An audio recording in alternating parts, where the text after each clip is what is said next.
I'd like to call the October meeting of the POA Board of Directors to order. Start off by introducing myself. I'm Marty Inkrot, and I'm the president of the board. I feel like by announcing myself, I should have the other board members state their names too. But anyway, as we go through the process like normal, first of all, I'd like to welcome everybody in attendance and everybody that's joining on the live stream. And just as a reminder of the process, as we are discussing different items, I will first call upon the board for any comments or questions that they may have. Once that's completed, I will call upon anybody here if they would like to provide any questions or comments. Please step up to the podium, make sure the mic is on, state your name, and you will have 3 minutes max to ask your question or make a comment, whatever it is. Please keep it on topic. And then also after you are finished, before the board responds, I would ask you to please take your seat. We've had some issues in the past where people like to stand there and keep talking to the board, and this is not the appropriate venue for that. This is a business meeting, so we're going to keep it as professional as possible. With that, we'll get started. And I will confirm that we have a quorum present. We have 5 board members present here and 1 online. Steve Schneider is patching in via Zoom. So welcome, Steve. With that, can I have a motion to approve the minutes for the September meeting?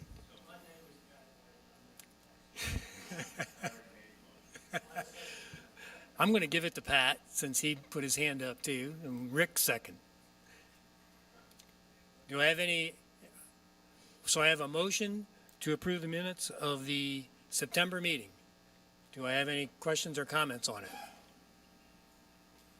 Seeing none, we'll vote. All in favor of accepting the minutes as written, please raise your right hand. 6-0. John Arguelles is absent. Next on the agenda is the CEO report. Jet?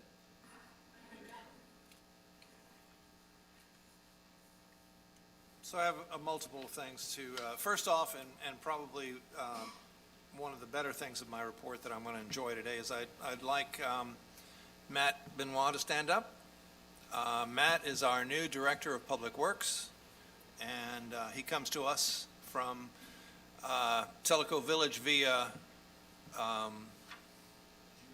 thank you, I knew it was a planet, Jupiter, Florida.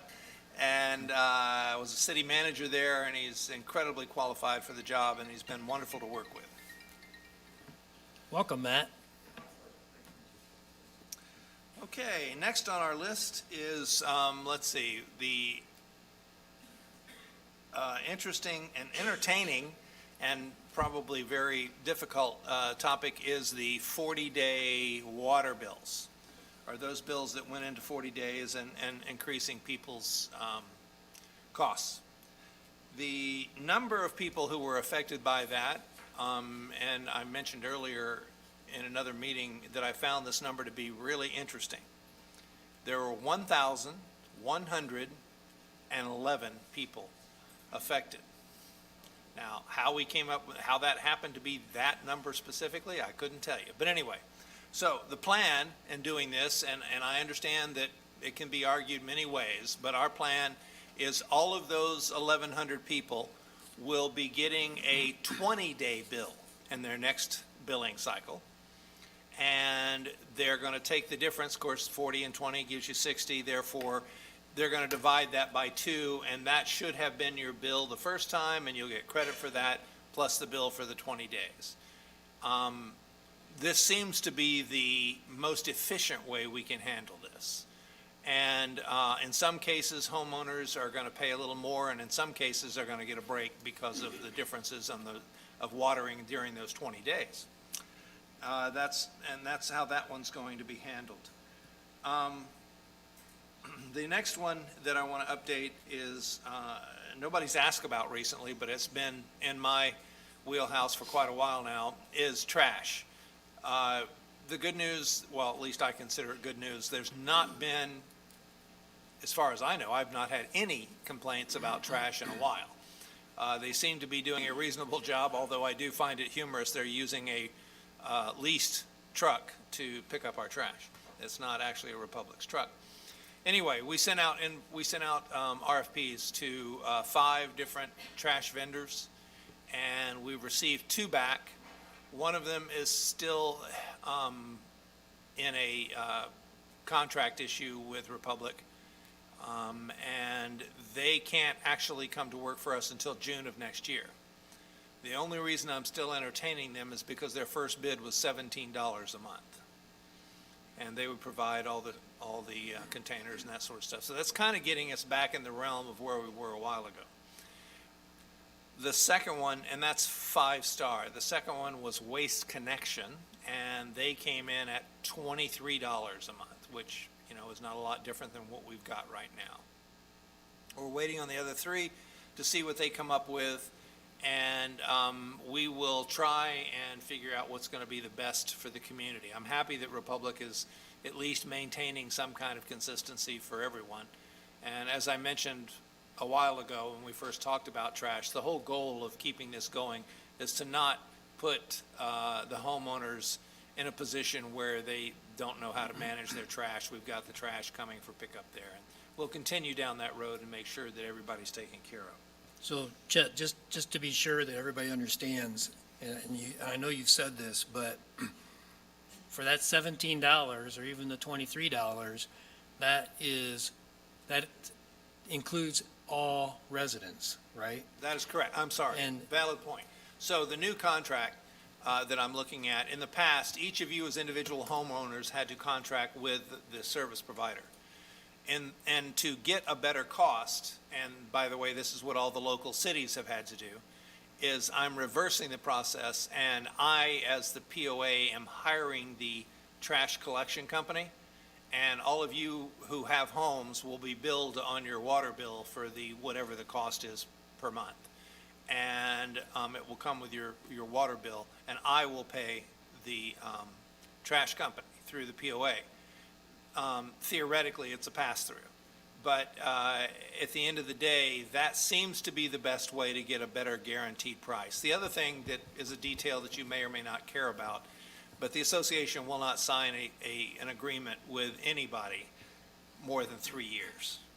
And so that was the other stipulation that we put in there. Most of them want a 5 to 7 year, and that puts us at a disadvantage. So I just wanted to be. So why I the wanted to- significant difference in the monthly bill?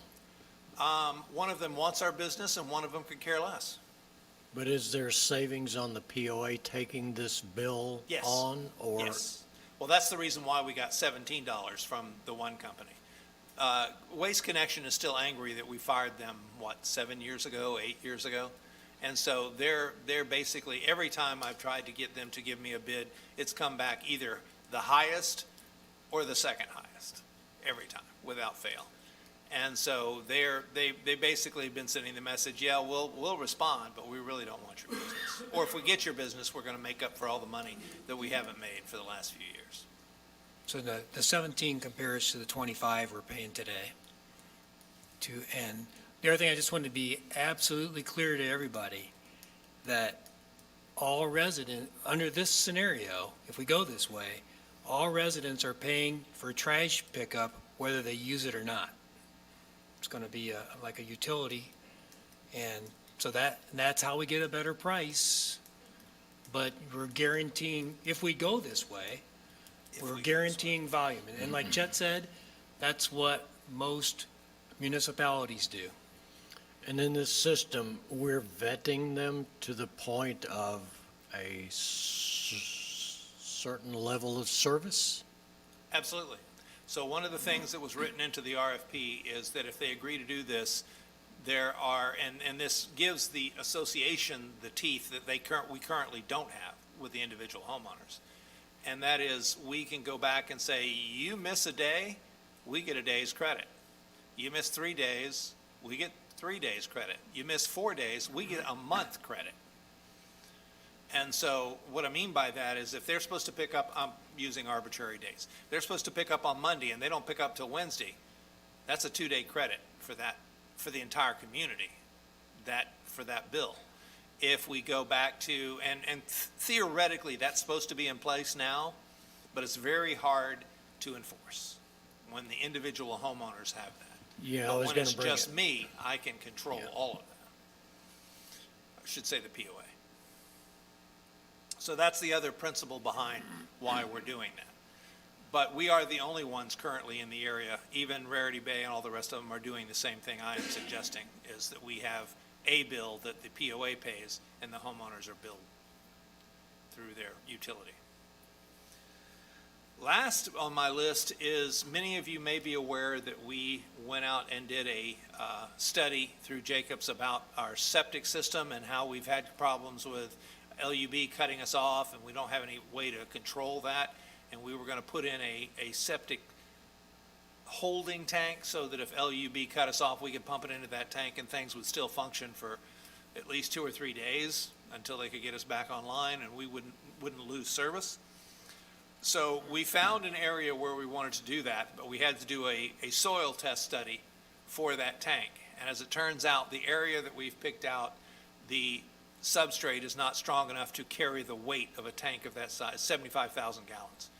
And it just won't hold it. So right now, we're looking at other areas in that area that had more rock than sand and clay, and see if that would be sufficient. Otherwise, we're going to have to increase the cost of that tank by having to put in pylons to support the tank down into the ground, because the ground itself will not support the weight of the tank. So those are the two different areas, and if we cannot find something in that area, then of course we're going to look somewhere else to put it in, as long as it's in an area where we can connect easily and in a straightforward manner. Any questions on that one? The payment of this is tied in with the TDEC grant. Did I get that right? Yes. Yes, the payment for this was tied into that grant that we received, or we were approved for. We haven't received anything yet. Yeah, and the reason we haven't received is because they are on a system of we perform the work, we pay for it, they reimburse. It Correct. appears to be the case, yes. Okay. Mitzi, do you have anything to add to that? Nope, good, okay. All right, that's all I've got on my list in terms of direct reports. I think it's coming up later, but Marty, I don't know if you want to talk about the budget dates and that sort of thing? Why don't you go ahead? and Okay, I'll just so chime in. right now, the 9th of November will be the open presentation of the budget to the board. And keeping in mind that that is just the presentation, that is not the board voting on the budget. And that will be open to the community. And as of that date, and then on the 15th of the month, the board will vote. So there is that period of time where after it has been presented, the board and homeowners are welcome to respond or have their questions answered before the board makes a final vote. So the only other thing I wanted to add to that is we are going to change. We're going to change the process a little bit. In prior years, we had each of the directors present their budget, their portion of the budget, and along with that came a lot more of the story behind what's going on in their organizations. This year, it's going to be a more streamlined presentation. Chet and Judy, our CFO, are going to be providing the presentation of the budget to the board and to whoever is watching or listening here. And that's going to, like Chet said, it's going to be on the 9th. We're going to start at 9 o'clock in the morning and go as long as it takes to get through it. So that is the plan. It's a little bit different than prior years where we've scheduled it over like 3 days. But we think this is going to be a better use of everybody's time, and we'll focus on the higher level numbers, I'm going to say, that Chet and Judy will be presenting. The detail will be available for everybody to review, and like Chet said, we'll have between the 9th and the 15th to get any questions answered before we're asked to approve the budget on the 15th during our board meeting. So prior to all of that, Chet and his team will be presenting the detailed budget to the Finance Advisory Committee. So that's basically our team of professionals to be sure that, the budget looks good, from their perspective, that they are representing not only the board, but all the property owners. So that will take place prior to the 9th. So unless anybody else has any other comments, that's the schedule for this year. There was one comment online just about Chet's update from JR. He said it's not, this is about the trash service. He said it's not a savings to those of us who have decided to take our own trash and do not want to participate. Absolutely true. That's exactly right. That's why I wanted to be sure everybody understood that if we go this way, you know, for those people that don't quote want trash service or don't want to pay for it, it's going to be like a utility. So we need to decide if we go that way. Oh, location of budget meeting is right here in this room. Sorry. I think that's been posted out there, hasn't it been, Beth? Yeah.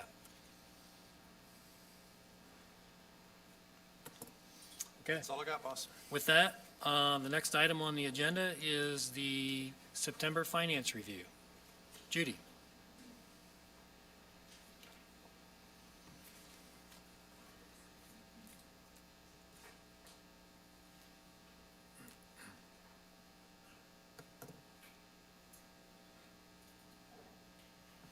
Make sure your mic's on. There we go. Oh, Judy, before you start, there was another question on here. Is recycling included in these charges? So far, none of the vendors who have bid or have even, and by the way, this is true of all my counterparts, they can't get recycling. They've had to put in their own recycling. We are still looking at having bins brought in here in the main village. LUB will provide us, or has pledged to provide us the recycling, and that's still in the works. That hasn't died. And before Judy The starts. county, I apologize. I The said county. LUB. It's on my yeah. brain. And before Judy starts, excuse me, we have a visitor here? Yes, we do. Yeah. We have the head of TRDA, Brian Hall, and we welcome him and happy to see him. Yeah, welcome, Brian. Thanks for coming. You're up, Judy. Okay. Let's see if I can. Okay, we'll start with the balance sheet. Looking at the total cash for the end of September, we have almost $20 million in cash altogether. That's up from 16,006 in December, so we're up about 3.2 million. And as a reminder, the reserve cash there, that 18,394, that does include our Tenacity proceeds of about $3.8 million. Further information on the investments, of that $18 million, that's about $1 million in cash, $3.2 million in money market, and $13.8 million in other investments. Moving on down to the inventory, we have a little over 1.1 million on the books. About $373,000 of that inventory is actually pumps and parts that are already in the ground. So the true in-stock inventory is about $728,000.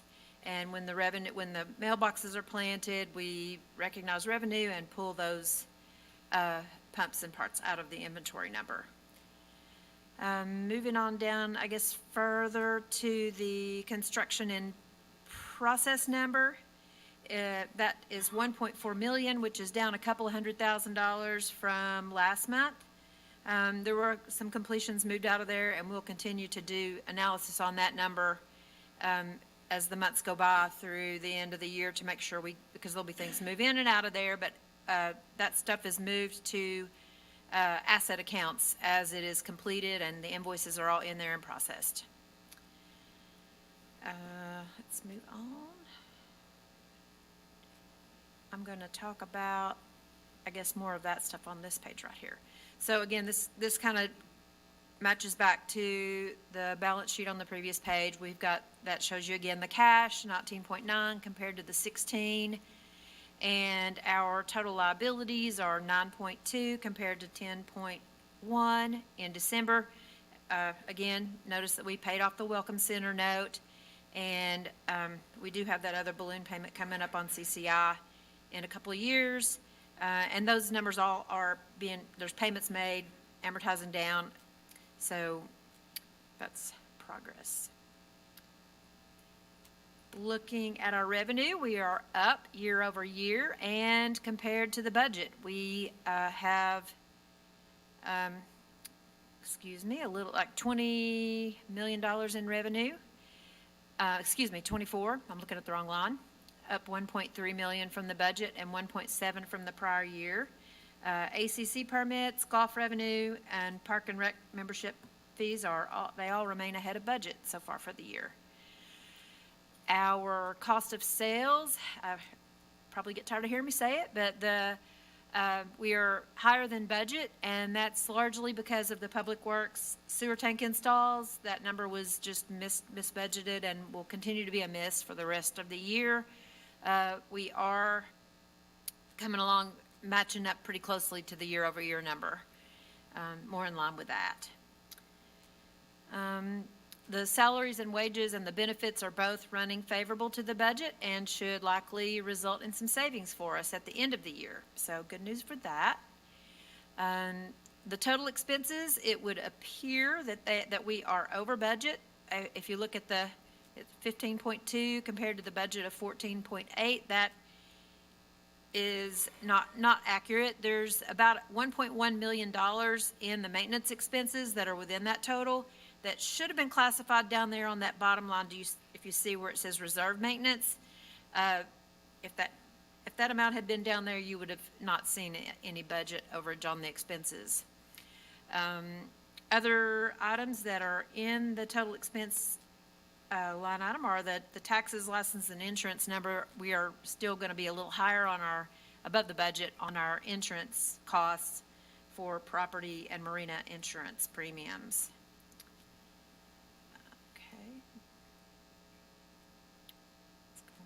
Page. I created this schedule for Mr. Steve up there.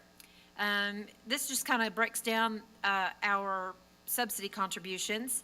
You can see where all the divisions are contributing to the bottom line. That 5 million, 5.4 matches to the financial report that we just looked at.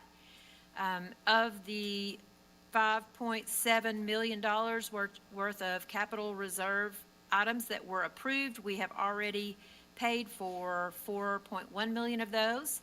So the contribution to date, the net contribution to the surplus is $1.2 million. I'm going to look at the second page, that hopefully you all can see that a little better. Looking at the capital spending, if you look down at the very bottom, you can see that we had $7.9 million worth of budgeted expenditures. And again, these match up to the page we kind of just looked at. 5.8 million of that 7.9 was authorized. We've paid 4.1 million, and there's a potential 1.5 million of unspent authorized capital improvements that have not yet been paid for. And looking at some of the notes and expectations that the directors have provided, I'm guessing there's going to be, or estimating, approximately $1 million of that will likely be finished and processed before the end of the year. So will there be just over $500,000 of carryover? Is that what you're saying? That's what I'm getting. Yeah, there's some equipment. There's obviously some of the water stuff that may not be completed by the end of the year, won't be. Stuff that we just authorized last month will not be done.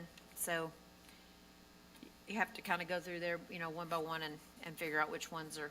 But I know that Wills did get a couple of pieces of equipment in this month, so that will be coming out of there. So if let's just say it's 5.25, just for picking a number. So if that's not spent, that will then have to be included in we the would roll that 24 forward. budget. Yes, we would roll that forward as a carryover on the capital budget for next year. Yes, sir. So Judy, is it safe to say that, given where we're at in the year, that 2.2 million difference between budgeted and approved is not going to be spent? That would appear to be true. I know we do not have any capital requests for this month, so unless somebody comes, up with something in November or December, that should be just carried forward. That would definitely be carried forward. The tenacity is a big part of that. The accounting system is a big part of that. So those are a couple of big items that would be, that's probably the large majority of that number.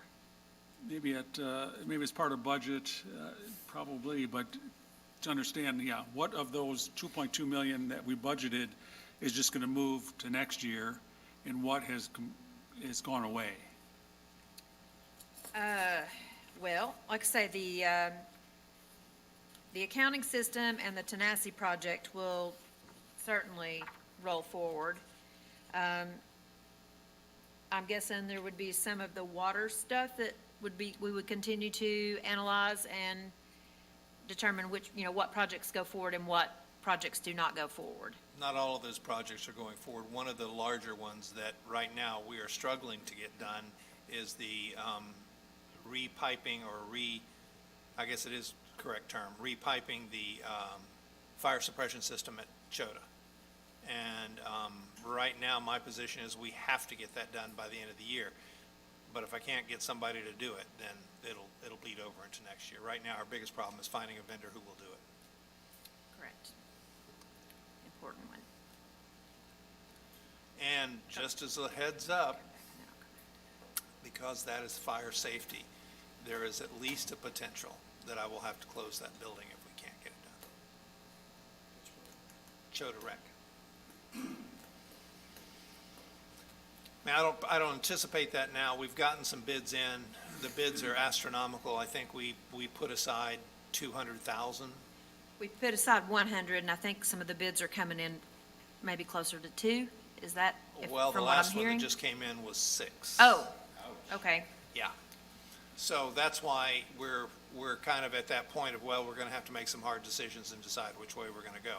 We're waiting on a couple more budgets. Our problem is that all the general vendors that do this are so swamped with just buildings that they're building brand new. I mean, this is a hard job to do. It's not a simple task to refit a building that already exists. And so very few of them, as long as they got somewhere else to get money, this is not where they want to come and play. So by chance, are we looking at splitting that up?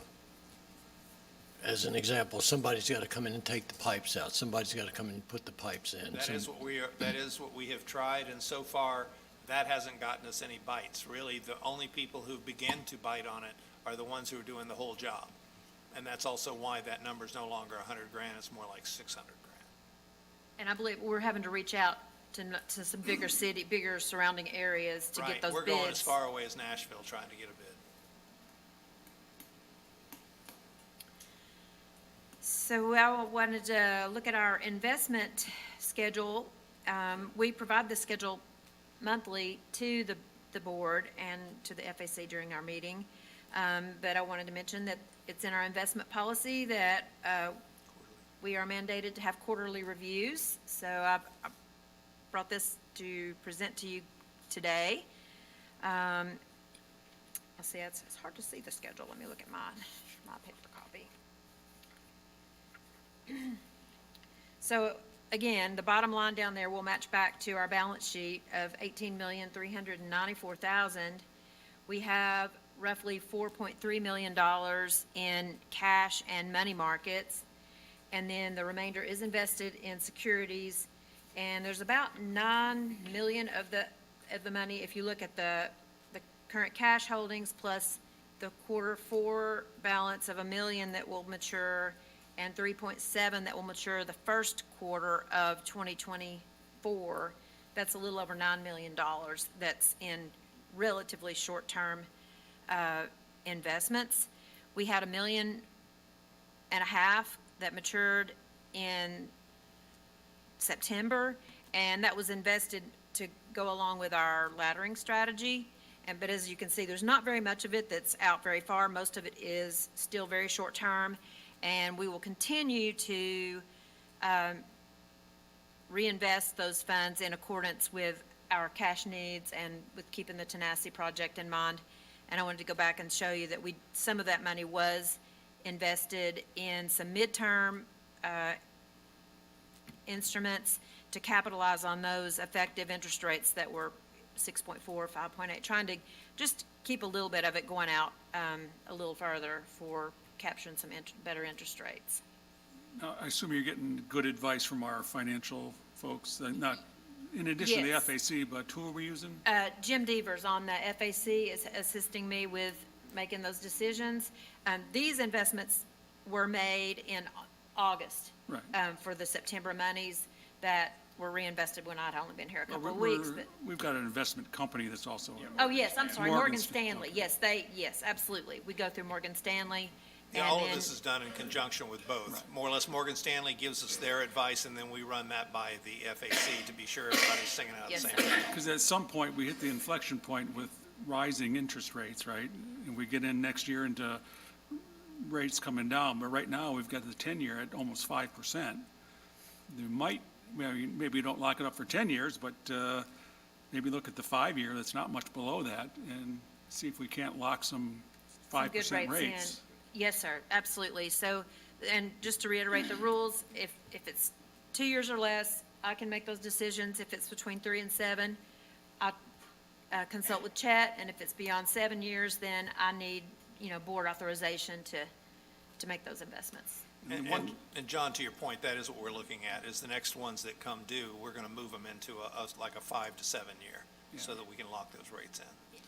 Yes, that would be the case, but we, like I said, we do have to keep in mind that we want to wait and see what our early '24 cash needs are going to be. We have quite a bit coming due that first quarter, a lot of it's in March. So we've got a little time to get our bids in for Tenacity and figure that out. Yeah. One addition that would be good to have on this laundry list of investments is at the bottom, what's our net effective return at any given month or quarter or whatever it is?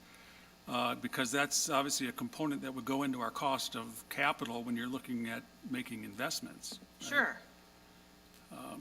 If we're getting 5% return, then we better be getting 5% return on our investments. If we're looking at something other than water, sewer type infrastructure investments, we got to be getting a better return than what we can get in the bank. Understood. That makes very good sense.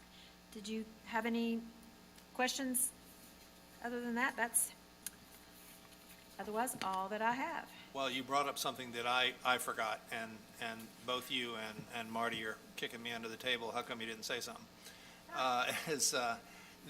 Just to give you an update of where we are with Tenacity.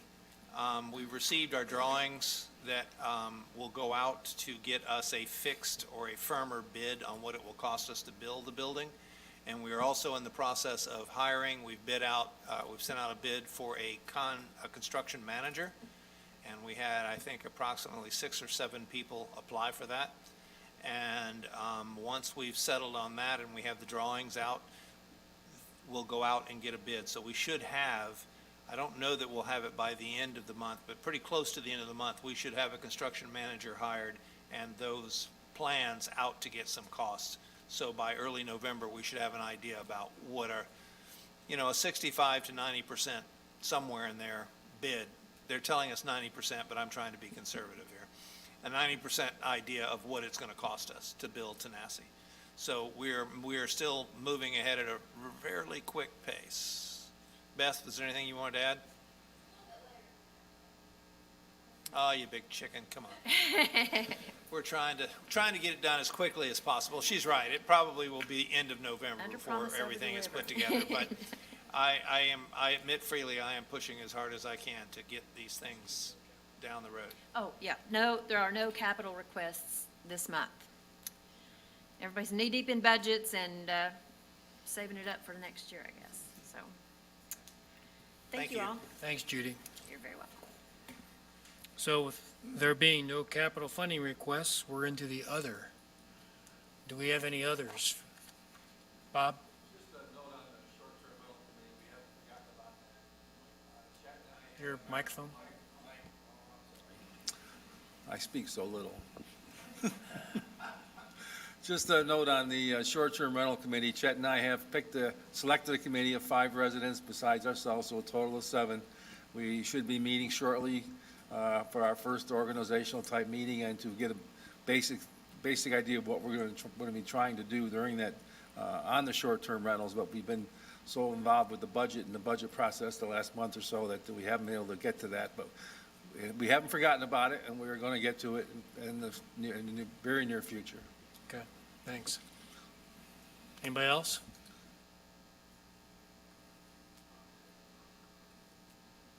It's going to be a It short said- meeting. This is also from JR. It says, at the last meeting, Pat mentioned the dock revenues may be incorrect, and there would be an update at this meeting on why the revenues are down, I think. No, they're correct. I've gone back and worked with Judy's staff, the finance chairman of the MAC, and there is what's a good way to put this? There is a constant turnover, constant moving about. Every time somebody's on a wait list, they move their boat in.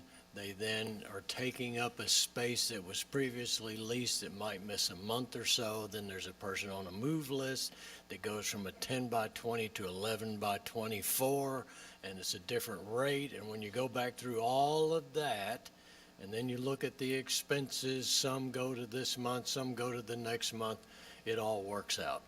So JR, I brought it to the board's attention. I've been pushing to have this completed to the MAC and my satisfaction for the last couple of years, and I'm confident that it is now fixed. Thank you, Judy, and thank you, Chet. Yeah, I would like to add that we've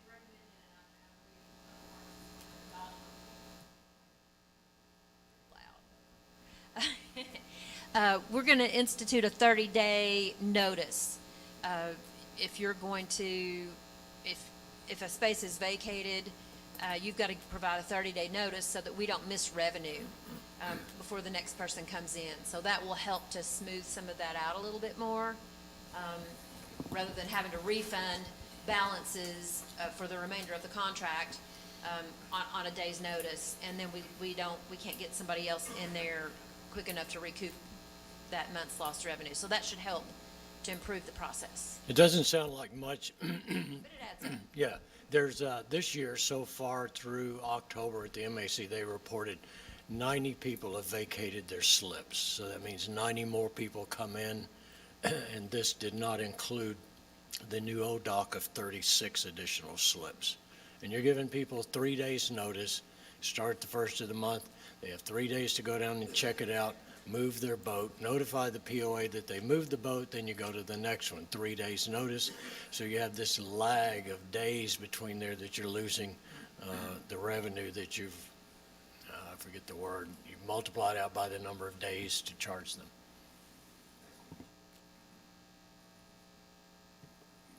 Okay, the only other thing I have is just a reminder that the POA board elections are coming up.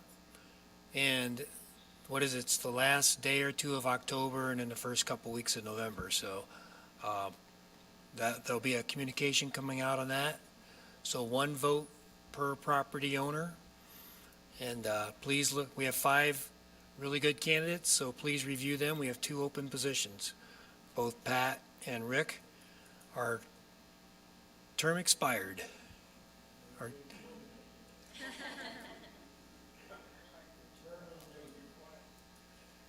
Okay. The only other thing I would add on just the election is you are going to receive your election information in the mail.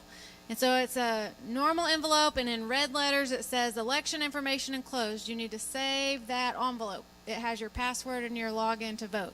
So we tried to make it stand out a little bit. And those should hit the post office the 27th of this month. And as in years past, I'm opening the mail, junk mail, junk mail, junk mail. I throw it away by accident. What happens then? When you would call the POA office and speak with Jessica Johnson, who is the election administrator, and she will print you off a password, but you do, I believe, have to come into the office to pick those up. They won't email those. And that has to do with the voting and the Integrity. confidentiality and integrity. Yes. Okay, is there anything else? Mitzi, did you have any food service update? Like the advisory committee or something?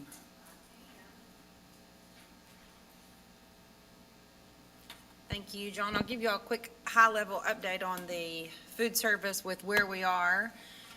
We have established an LLC that is going to be called Teleco Food Service LLC. We've also established and obtained our EIN number from the IRS, and that allows us to go ahead and start getting these food service employees over onto our payroll system as far as getting their paperwork filled out and getting everything complete. But as John mentioned, and many of you I hope have seen in the recent telegram, we are taking applications for the new Food Services Advisory Committee. So if anyone is interested in that, we will actually be conducting interviews as soon as next week, because we want to get this committee seated early in November versus waiting until January when the normal committees are seated. And that would be because we have some objectives that we would like to rely on this committee to help us with, such as working on a employee handbook type, we call it a run book, but where we talk about quality and service and some of the expectations that we as the POA are going to have for these employees. And then in addition, we're going to challenge them with helping us with the survey. So the survey can go out to the property owners that would allow us to know, what is it you're looking for? What kind of changes would you like to see? What things are you happy with? And what are some things that we don't need to touch? And so that's coming up, rather soon. We've been talking about the reporting of this and how we want to report food service.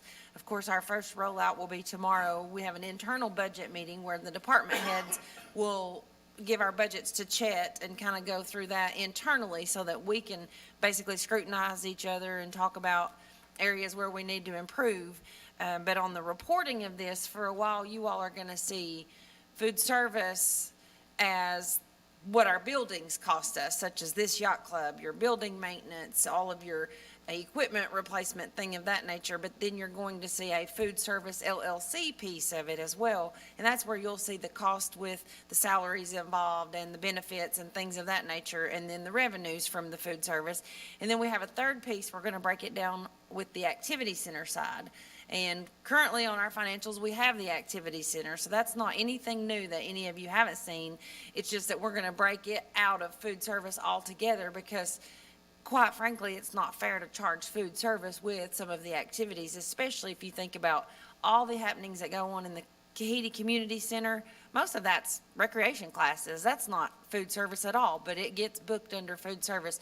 So as you see that reporting coming up in the next year, we're going to try to break that out for everybody.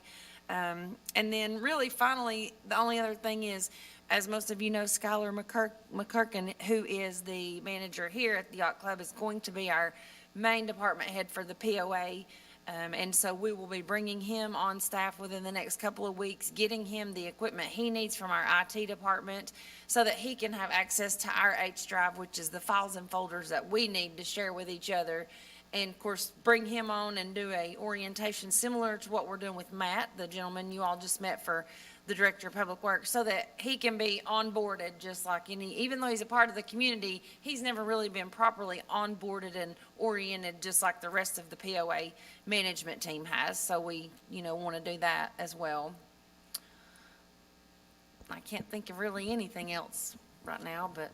Okay, thank you. All right. You're asking for anybody else? Yes, sir, you look like you're my- ready. yeah, Except Pat White. Yeah, except me. Yeah, so I go out this morning and I take the trash out. Ours is on Wednesday. And a neighbor was leaving for work, and it reminded me, it's getting later every day. And if we're out walking in the same schedule, you've been out at 7 o'clock in the morning, it's barely daylight. So please, wear your reflective clothing. If you're not wearing it now because it's been daylight, please put it on. And if you're driving like my neighbor was this morning, look out for your fellow property owners walking on these narrow streets. It can be very dangerous in the dark. It's been very foggy, so be careful, folks. Love y'all. Don't want to lose anybody. All right, anything else from any of the board members? Any questions or comments from any property owners?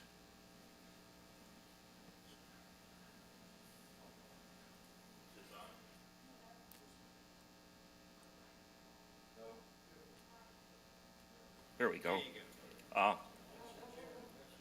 Bill Bush, resident of Dudall Way. Question on the budget meeting on the 9th. homeowners are allowed to attend that, as I understand. Yes, Can we ask questions at that meeting? yes. And if we have questions, should we wait till the end if everything is presented, or ask them as you go along? We will give instructions as we go, but likely the way we do it, we'll do a section and then we'll ask if there's questions. Yes. I might suggest you put the fact that we're allowed to ask questions at that meeting in your next communication. Sure. Okay, thank you.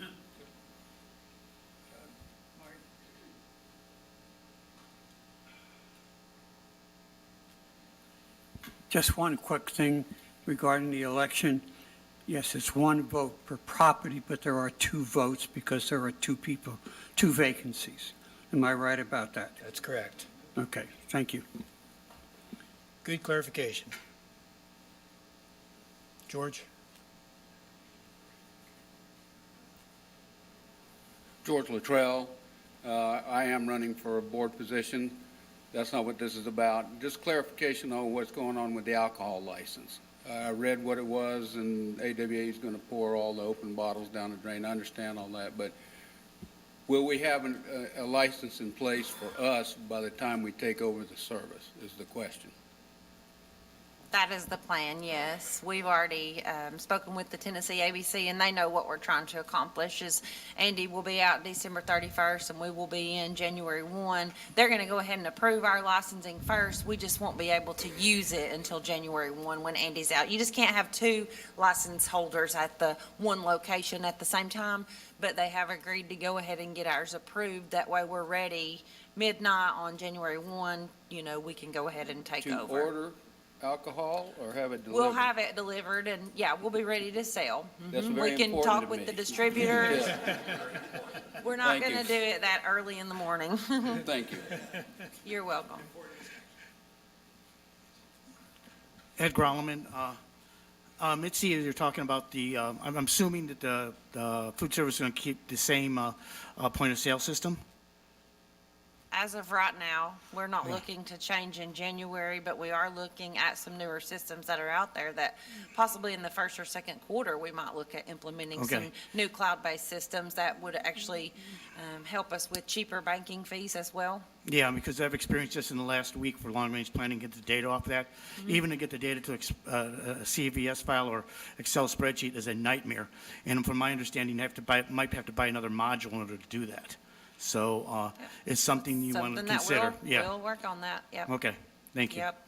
We just want to try to get our feet wet and get everybody going and keep a routine as opposed to say, oh, by the way, we're changing your point of sale and we want you to change the menu and that type of thing. We want to wait until the first, maybe even second quarter to start implementing some of these major changes, but it's certainly something we're going to look at. Yeah, I totally agree. I just think, again, once you have to get data off that, you're going to be frustrated. Well, we do already for Kahiti. I mean, So, so yeah. accounting is used to it and they get what they need, so Okay. we're familiar. And that's the other thing I didn't mention, but people can take into consideration just to kind of give you a little peace of mind. We already run the Kahiti and we run it well. And there are Exactly. systems in place and processes in place. And at the end of the day, when the staff takes the, bank deposits and does the daily sales and gets the invoices and packages it up into a bundle, they bring it to accounting and accounting knows what to do. So basically, we're going to use Kahiti as our showcase and have Angie, who's the manager there, work with the managers at Tokwa, work with the managers here, go through the processes. Here's how the POA expects it. And that's what we'll do moving forward. So, and then of course, hopefully, everything will be fine-tuned by the time Tenaci's on the ground and that'll be a piece of cake. I totally agree with that. As you know, I've been on the pub committee for 5 years at Kahiti and working with Angie, and I think Angie is the number one person should be training people out there.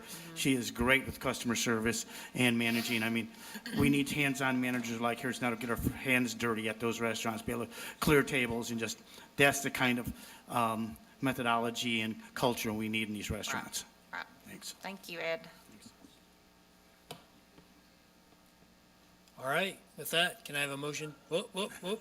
Joe, waiting for me to say we're done. Well, Joe Bogardus, I've been coming to these meetings for 16 years, and this is the shortest meeting I've ever attended.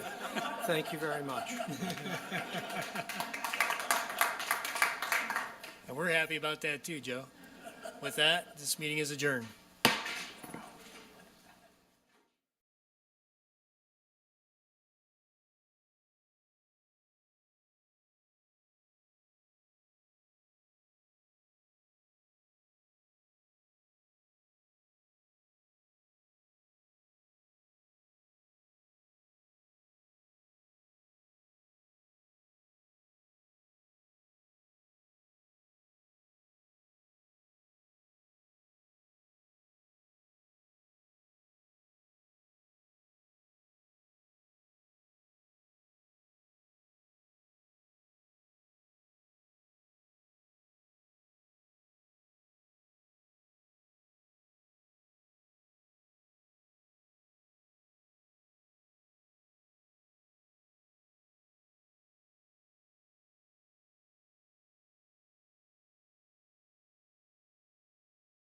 Recording stopped.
Recording in progress.